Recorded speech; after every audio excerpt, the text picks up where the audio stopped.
আসসালামু আলাইকুম গাইজ, কেমন আছেন সবাই? আজকে আপনাদের সামনে আসার একটাই কারণ, আজকে এমন একটা জায়গায় আমি গিয়েছিলাম যেটা সন্ধান আপনাদেরকে যদি আমি না দেই তাহলে আমার রাতের ঘুমটা ঠিক মতো হবে না।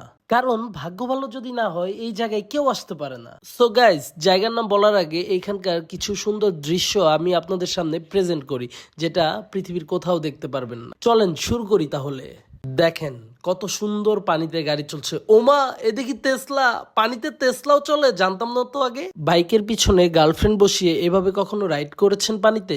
করবেন কি করে? আপনারা তো এই জায়গায় কখনো আসেন নাই, চিনেন না। ও মাই গড, এভাবেও রাইড করা যায়?